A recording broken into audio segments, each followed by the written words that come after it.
일본 작가입니다. 소설가이기도 하고 엔도 슈사쿠라고 하는 사람이 쓴 소설이 하나 있습니다. 사해 호반이라고 하는 소설인데 사해가 그 이스라엘에 있는 죽은 바다 그 사회를 의미합니다. 이 소설은 이제 두 가지 이야기가 평행되게 진행되는 그런 입체적 구성을 가지고 있는데 현대에서는 무기력하고 평범한 일본 남자가 자신의 의지와 상관없이 어머니를 따라서 세례를 받았던 카톨릭 신앙의 회의를 느끼면서 마음의 답을 찾기 위해서 이스라엘의 성지 순례를 가는 것으로 현대의 이야기가 구성이 되어 있고요. 그리고 또 하나의 축은 이제 성서 시대 이야기를 그립니다. 예수님이 빌라도에게 붙잡혀서 고초를 겪고 골고다 언덕을 오르는 과정이 이제 그려지게 되는데 이 사해 호반이라고 하는 이 소설에서 예수님은 어떤 뭔가 특별한 기적을 행하는 그런 신성한 존재로 묘사되기보다는 그저 병든 자들과 함께하고 아픈 이들과 함께하고 외로운 자들과 함께하는 그런 예수님의 모습으로 그려지고요. 그리고 제자들에게 버림받고 무력하게 이제 죽어가는 동반자로서의 예수, 인간 예수로 그렇게 소설은 묘사를 합니다. 이 작가가 이 소설에서 고민하고 있는 것은 뭐냐면 성경 속에 나오는 예수님의 기적이 현대인에게는 더 이상 일어나지 않는다고 하는 점에서 주목하면서 이런 기적이 일어나지 않는 이 현대 사회 속에서 우리가 어떻게 믿음을 유지해 갈 수 있을까를 고민을 하게 됩니다. 사실은 이것은 이제 구약의 시편 기자도 같은 것으로 고민을 한 적이 있습니다. 오늘 사순절 1번 교동문에도 나와 있는 내용이긴 합니다만은 자신들의 대적자들이 내가 믿는 하나님이 살아있다라고 하면 왜 너를 도와주지 않느냐라고 비웃게 되는데 이런 비웃음에 대하여 자신의 처한 고통 속에서 밤낮으로 눈물을 흘리게 됐다. 눈물이 주야로 내 음식이 되었다라고 시편 기자가 고백을 합니다. 그러고 시편 기자는 그 눈물의 고백으로 이 시를 끝내지는 않습니다. 그리고 그 시편 42편 마지막 절에 보면 이런 신앙의 고백으로 그 시를 끝을 냅니다. 내 영혼아 내가 어찌하여 낙심하며 어찌하여 내 속에서 불안해하는가. 너는 하나님께 소망을 두라. 나는 그가 나타나 도우심으로 말미암아 내 하나님을 여전히 찬송하리로다. 사실 이런 고민은 현대를 살아가고 있는 우리 현대 신앙인들에게도 같은 고민일 수밖에 없습니다. 전능하신 하나님이 왜 나의 이런 고통과 어려움을 외면하고 계신가 하는 처절한 몸부림과 아픔의 소리를 지르게 된다는 말씀입니다. 물론 하나님은 필요에 따라 놀라운 기적을 일으켜 주십니다. 그러나 엔도 슈사쿠가 그의 소설에서 말하고 있는 것처럼 진정한 기적은 병자를 그 자리에서 일으키는 것이 아니라 버림받은 사람들 곁에 머물면서 그 사람들의 친구가 되어주는 영혼의 따뜻함이 있다는 사실을 여러분들이 잊지 마시기를 바랍니다. 그리고 이것은 시편 기자의 고백과도 같은 맥락을 하고 있고 욥이 모진 고난 속에서 견뎌낼 수 있었던 근본적인 원인도 바로 여기에 있었음을 우리에게 전해주고 있습니다. 지난주에 트럼프 대통령이 가장 강력하게 세계를 주물렀던 관세라고 하는 무기가 미국 대법원에서 유언으로 판결이 나왔습니다. 자신이 세계를 좌지우지할 수 있다고 하는 교만한 생각을 일단 미국 대법원이 중단을 시켰는데 이분은 좀 정치를 감정으로 하시는 것 같아요. 그랬더니 갑자기 150일 동안 한시적으로 관세를 내고 있는 법을 발동시켰잖아요. 10%잖아요. 근데 오늘 아침에 뉴스 보니까 또 그 맥시멈으로 올려놨던데 15%로 덤태기 쓴 나라가 있대요. 그냥 관세 10% 내던 나라가 전 세계적으로 다 15% 동일하게 만들어갖고 15% 덤태기 쓴 나라가 있다고 막 이렇게 뉴스가 나왔는데 사실 저는 그렇게 생각합니다. 물론 트럼프 같이 자기의 힘을 과시하고 싶은 대통령이 이 세계를 좌지우지하는 게 아니라 말 그대로 이름도 없이 빛도 없이 평범하게 자신의 삶의 달을 지키는 사람들에 의하여 이 세계는 만들어지고 미래를 향하여 나가고 있고 지금도 우리가 그 중요한 역할을 하고 있다고 하는 사실을 여러분들이 잊지 마시기를 바랍니다. 가끔 드라마에 그런 말이 나오더라고요. 4년짜리 국회의원이 까분다는 거지. 국회의원은 기껏해야 4년, 대통령은 기껏해야 우리나라 식으로 얘기하면 5년 뒤에 퇴임하잖아요. 그 5년 뒤에 보면 일반 평범한 사람이 사는데 우리는 계속 평생 평범하게 내 일을 하기 때문에 결국 승리자는 평범한 사람들이 승리한다고 하는 사실을 여러분들이 잊지 마시기 바랍니다. 지난 설에 제가 처갓집에 명절 선물로 고기를 보내드렸는데 사실은 제가 제일 쉬운 일이 설에 명절에 선물을 하는 겁니다. 왜냐하면 아주 쉬워요. 그렇지만 인터넷 쇼핑이 너무나 잘 돼 있어서 너무나 쉽게 보낼 수 있고 또 너무나 쉽게 그분들이 또 받을 수 있어서 저는 제일 쉬운 방법으로 명절 선물을 보냈습니다. 제일 어려운 거는 가서 일하고 음식을 만들고 그분들을 뵙는 게 가장 어려운 일인데 미국에 사는 우리들에게는 더더욱 어려운 일이다 보니 저는 가장 쉬운 방법을 선택을 했습니다. 그런데 고기를 보내면서 이런 생각이 드는 거죠.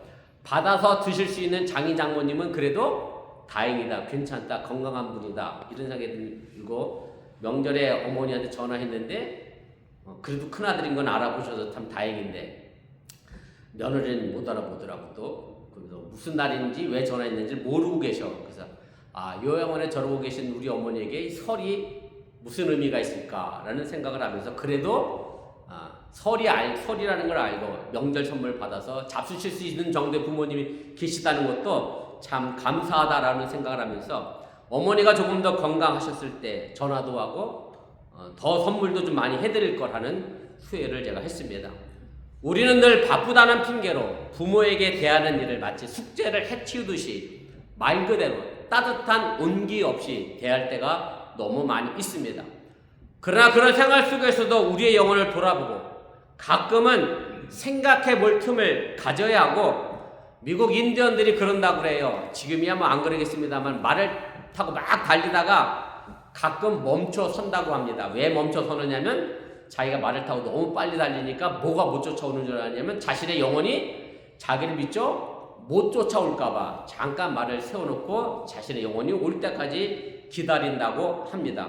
그런데 지금은 말보다 더 빠른 비행기를 타고 차를 타고 다니니 우린 조금 더 인디안보다 오래 멈춰 서서 내 영혼의 생각을 돌아보는 시간들이 우리에게 필요하다라고 하는 얘기입니다. 빈센트 반 고흐라고 하는 화가는 영혼의 화가라고 그렇게 불려집니다. 이 작가는 여러분들이 아시는 대로 자기 자신을 그린 자화상 그림이 굉장히 많습니다. 단순히 자신의 겉모습을 그리는 것이 아니라 자신의 내면의 마음을 그리려고 했고 그래서 어떤 사람은 고흐가 그린 자화상을 보면서 자신의 죄를 고백한 고해 성사다라고 그렇게 말하기도 합니다. 고흐는 지독하게 가난하게 살았고요. 무명화가로 살다가 37살에 생을 마감했습니다. 그리고 그가 죽은 지 상당한 시간이 지나서야 사람들이 고흐가 그린 영혼의 자아상의 가치를 알아보게 됐고 우리가 잘 알고 있는 고흐의 대표적인 작품이죠. 해바라기만 가득한 해바라기 그림이 중고등학교 시절에 미술책에서 다 한 번씩 보셨잖아요. 해바라기 3,629만 2,500달러에 경매가 되는 엄청난 가격으로 팔리게 됩니다. 엄청난 가격이지만 고흐가 들으면 사실 기분은 좀 나빴을 수도 있을 겁니다. 왜냐하면 가격이 싸게 매겨진 것이 아니라 영혼을 돈으로 환산하려고 했기 때문에 교우가 기분을 나빠하지 않았을까라고 생각을 제가 해보게 되고요. 그림을 통해 자신의 영혼을 가꾸는 것이 그의 사명이었는데 그 삶은 결코 돈으로 바꿀 수 없는 삶이었기 때문에 그렇습니다. 오늘 우리가 함께 읽은 본문을 보면 정말로 혼신을 다해 살아간 사람이 등장합니다. 바로 사도 바울입니다. 그는 3차례에 걸쳐서 전도의 영을 마치고 예루살렘을 향하여 가게 됩니다. 자신의 선교에 대하여 기독교 본부가 있는 예루살렘 교회에 보고도 하고 그리고 3년째 계속되는 가뭄 때문에 예루살렘 모 교회 교인들이 굶주리고 있어서 자신이 해외에 개척했던 교회를 통해서 거둔 헌금을 가지고 예루살렘을 모교회에 갖다 주기 위하여 그가 예루살렘에 가려고 합니다. 그리고 정작 더 중요한 것은 이 기독교 복음을 같은 민족인 유대인들에게도 꼭 전하고 싶었기 때문에 사도 바울은 이것을 사명으로 알고 예루살렘으로 가게 됩니다. 그런데 사도 바울이 온다는 소식이 예루살렘에 전해지게 되자 유대교에서 기독교로 개종한 사도 바울을 배신자다 혹은 배교자로 여기면서 사도 바울을 죽이려고 했던 유대인들이 한둘이 아니었습니다. 그래서 사도행전 23장 12절 이하의 말씀에 보면 많은 유대인들이 조직을 만들어 갖고 일종의 조직 깡패 같은 걸 만들어서 사도 바울을 내가 죽이기 전까지는 먹지도 않고 마시지도 않겠다라고 결단했던 그런 많은 사람들이 예루살렘에 있었고, 그래서 사도 바울이 예루살렘에 오기만을 벼르고 있었다라고 하는 얘기입니다. 물론 이 사실을 사도 바울은 너무나도 잘 알고 있었고, 그 사도 바울과 가까이 있었던 친구들도, 사람들도 알고 있었습니다. 그래서 바울을 아끼는 사람들은 사도 바울이 예루살렘에 가는 것은 곧 죽음을 자처하는 일이기 때문에 가지 말라고 만류하고 막아서게 됩니다. 그러나 사도 바울은 그 사실을 알면서도 가기로 결정을 하게 됩니다. 오늘 우리가 함께 읽는 이 성경 구절에 있는 말씀은 바울이 예루살렘에 가면서 자신의 예루살렘 행을 막았었던 에베소 교회 장로들에게 내가 왜 예루살렘에 가야 하는지 그것을 설명하면서 이제 에베소 교회를 잘 부탁한다 하는 그런 말씀의 내용입니다. 에베소 교회는 바울이 가장 길게 3년을 머물면서 개척한 교회입니다. 본문 23절 말씀에 보면 사도 바울은 결박과 환란이 나를 기다린다라고 말합니다. 예루살렘으로 가는 일이 매우 위험한 길임을 바울도 잘 알고 있었다고 하는 얘기입니다. 그럼에도 사도 바울은 본문 24절에 이렇게 말합니다. 제가 좀 쉬운 표준 세번역으로 읽어드리겠습니다. 그러나 내가 내 달려갈 길을 다 달리고 주 예수에게 받은 사명 곧 하나님의 은혜의 복음을 증언하는 일을 다하기만 한다면 나는 내 목숨이 조금도 아깝지 않습니다. 본문 22절이 말하는 것처럼 사도 바울은 이방인이건 유대인이건 기독교 복음을 전하고 싶었습니다. 그는 차별을 두지 않고 특히 유대인들이 율법으로부터 자유롭기를 누구보다 원했기 때문에 그 복음을 전하기를 원했습니다. 24절에서 제가 읽은 말씀 가운데 내 갈 길 끝까지 달리고 라고 말하고 있는 표현이 있는데, 사도행전에 보면 예루살렘을 향하여 사도 바울이 도착했을 때 그것을 통하여 사도 바울은 체포되어지고 로마로 압송되어져서 이 길이 자신의 마지막 길임을 너무나도 잘 알고 있었다는 것을 우리가 알게 됩니다. 그렇지만 사도 바울은 나는 목숨이 조금도 아깝지 않습니다 라고 하면서 복음을 위하여 기꺼이 죽겠다 자처하며 예루살렘으로 나아가게 됩니다. 이에 대하여 바울이 갈라디아서 1장 15절 16절에서 이렇게 표현합니다.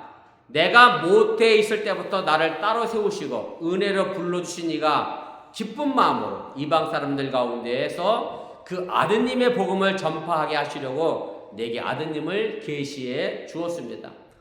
사도 바울은 자기 인생 전부가 하나님이 정해주신 그 아드님 예수 그리스도를 전하는 것이 자신의 삶이며 사명인 것을 알았다라고 하는 얘기고, 자기 인생을 하나님이 주신 사명으로 알아 그렇게 살아갔다라고 하는 얘기입니다. 우리가 이 땅에서 우연히 그냥 태어난 존재가 아니라 하나님의 뜻이 있어서 하늘로부터 보냄받은 존재라고 하는 자각을 사도 바울은 가지고 있었고, 그 자각은 또한 우리에게도 있어야 한다고 하는 사실을 여러분들이 잊지 마시기를 바랍니다. 보내다라고 하는 말은 헬라어로 아포스텔로라고 하는 단어를 사용합니다. 이 말에서 무슨 단어가 나왔느냐면 아포스톨로스라는 단어가 나왔습니다. 사도라는 뜻입니다. 영어 표현에도 비슷한 발음으로 되어 있고요. 미국 교회 가운데서도 이 아포스톨로스를 사용하는 교회가 많이 있음을 보게 됩니다. 사도란 뭐냐? 보냄받은 자란 뜻입니다.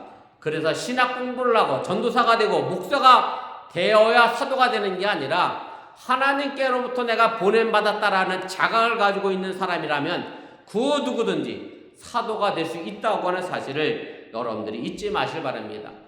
종교개혁을 일으켰던 마틴 루터가 그런 얘기를 하잖아요. 만인 제사장 이를 이야기합니다. 만인 제사장.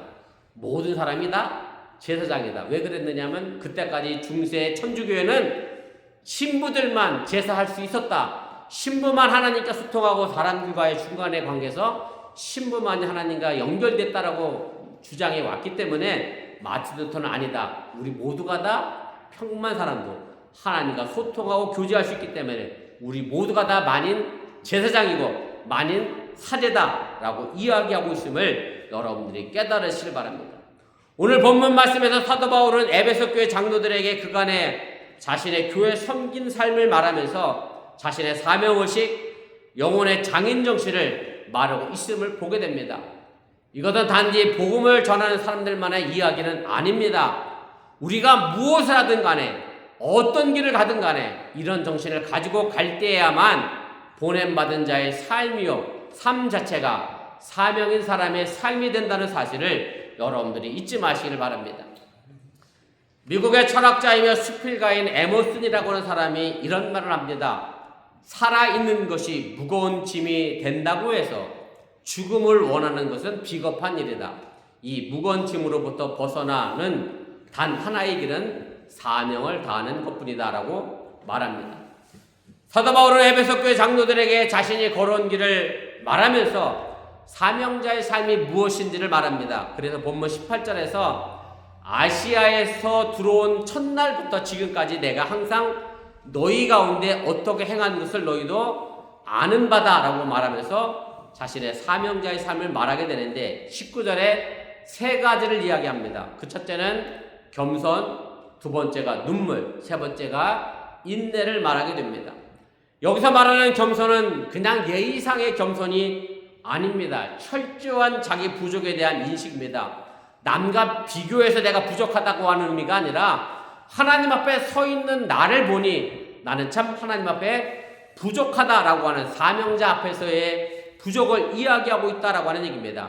하나님의 뜻을 따라 살아가는 것이 자기에게 너무나 부족한 일이었다라고 스스로 고백하게 되고 그 부족함을 아는 사람이 배움의 길을 걸어가게 된다는 사실 또한 여러분들이 잊지 마시기를 바랍니다. 예수님이 말씀하신 가운데 8법 가운데 그 첫째가 이렇게 되잖아요. 가난한 사람은 복이 있다라고 되어 있는데 가난한 게 왜 복일까? 이렇게 생각할 수 있습니다. 물론 그렇죠. 가난한 게 어찌 복이 되겠습니까?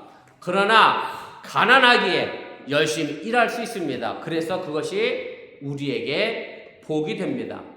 그러나 스스로 만족한 사람은 가난하게 살아도 그는 더 이상 가난한 사람이 아닙니다. 이미 팔자와 운명에 매인 사람은 부자로 살아가는 사람입니다. 더 이상 달라질 것이 없는 사람이 됩니다. 사도 바울은 빌립보 3장 13절 14절에서 이 겸손의 의미를 자신의 삶을 통하여 이렇게 나타내주고 있습니다. 형제들아, 나는 아직 내가 잡은 줄로 여기지 아니하고 오직 한 일, 즉 뒤에 있는 것을 잊어버리고 앞에 있는 것을 잡으려고 표대를 향하여 그리스도 예수 안에서 하나님 위에서 부르신 부름의 상을 쫓아가노라.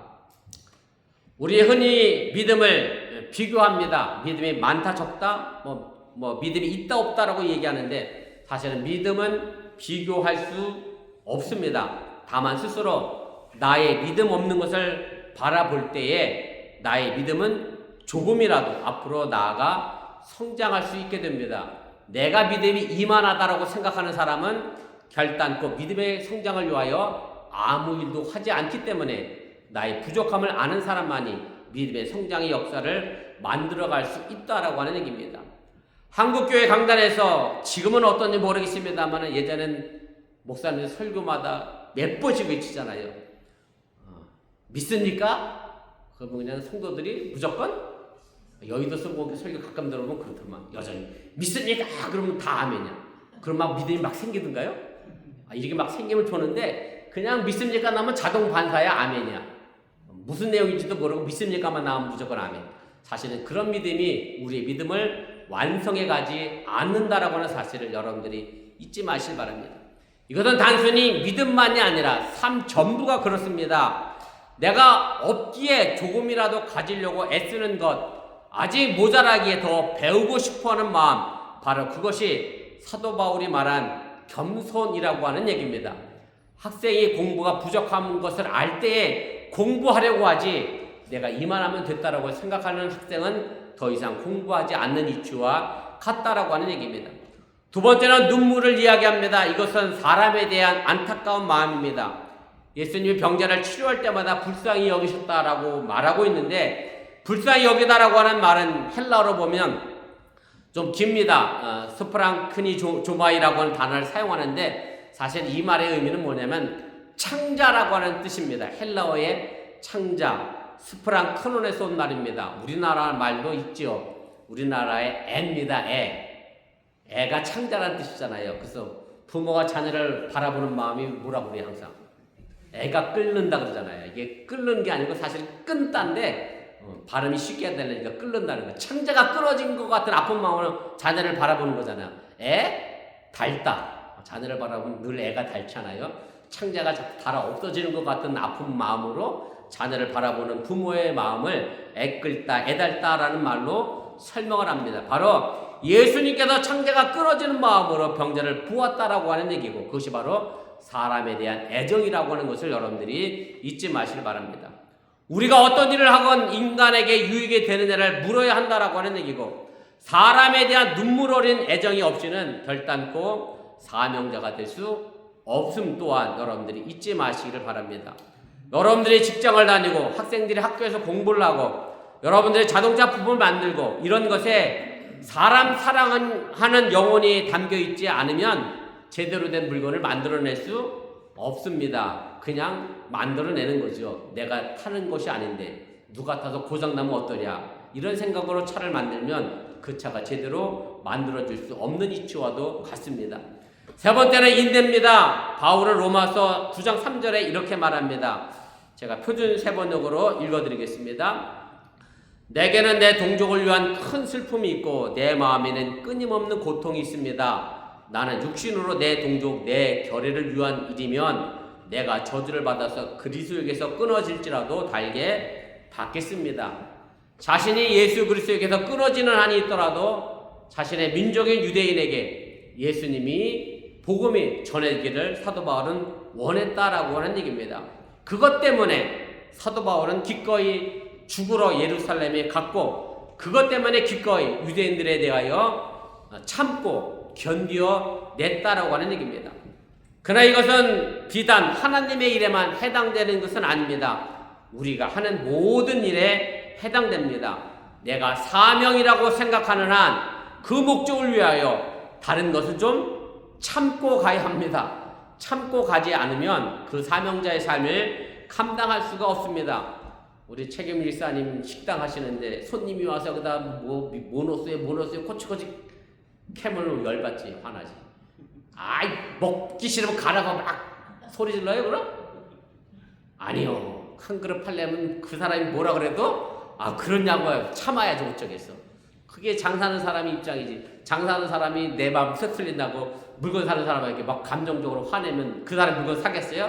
다시 거기 안 가겠죠. 결코 장사할 수 없는 것과 마찬가지로 내가 장사를 위하여 내가 참고 견뎌 인내해내는 것처럼 내가 뭔가 사명을 위하여 일을 한다고 하면 끝까지 참고 견뎌내는 인내가 필요하다라고 하는 얘기입니다. 저는 차를 살 때마다 느끼는 거지만 딜러가 제일 안 된 것 같은 마음, 불쌍한 마음이 들어. 아무것도 결정 권한도 없는데 나랑 저기 가서 걔 왔다 갔다 잘하잖아. 그죠? 가격 이러면 또 왔다 갔다. 아무 결정 권한도 없어. 저쪽 가서 또 가격을 받아와야 돼.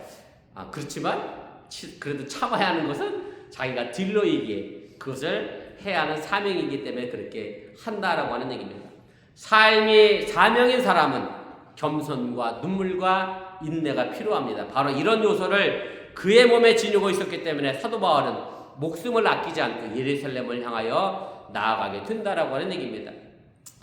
일제시대 때 만주로 피난 가서 독립군에 가담했던 청년들이 많았다고 그래요. 그런데 독립군에서 딱 세 가지를 물었다고 그래요. 이 세 가지 질문에 자신있게 대답하는 청년만 독립군에 가담을 시켰다고 합니다. 그 세 가지 질문이 이런 겁니다.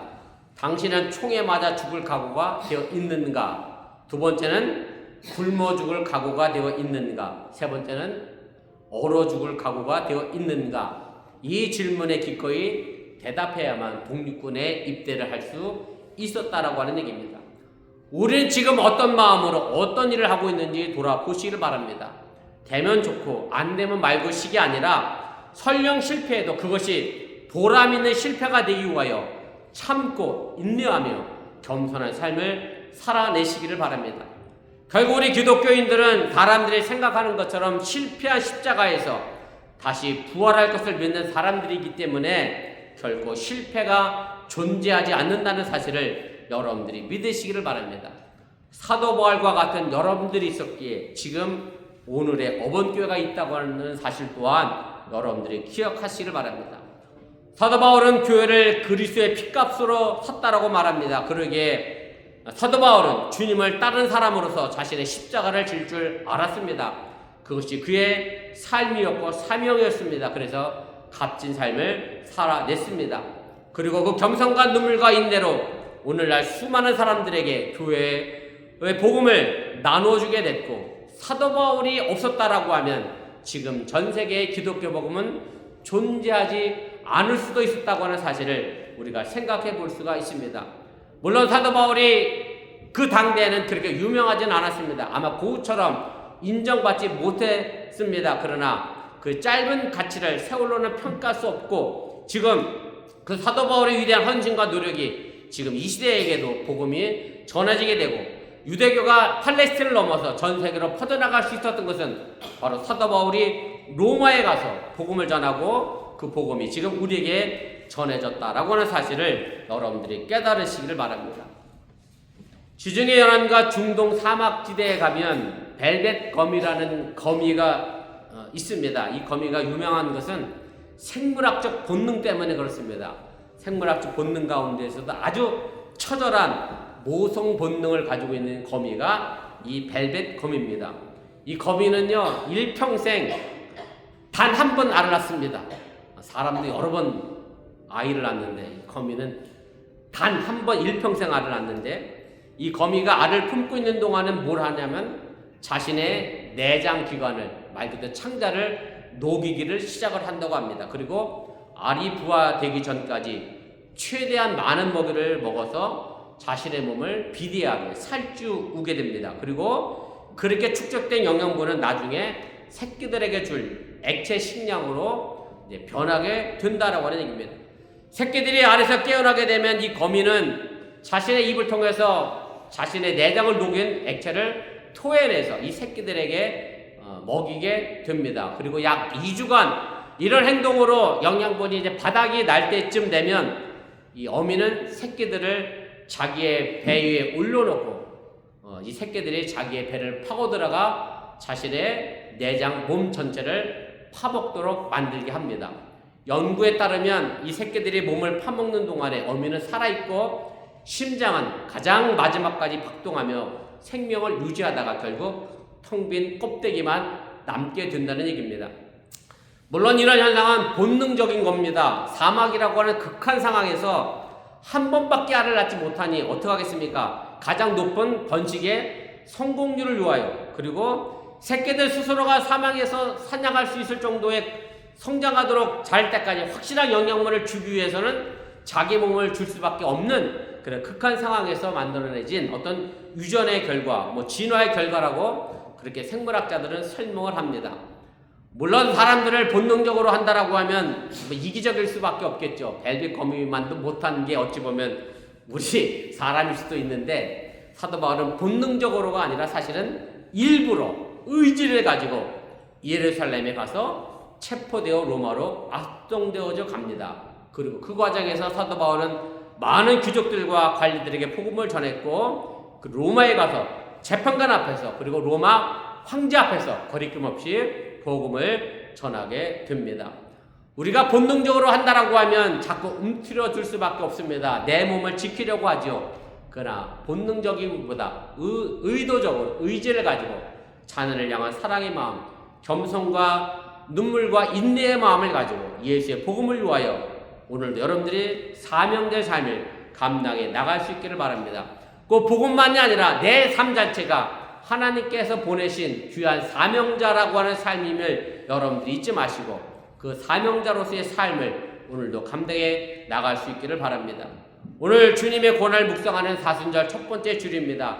그분의 뜻 있는 고난이 있었기에 우린 그분의 삶과 마음을 우산으로 물려받았습니다.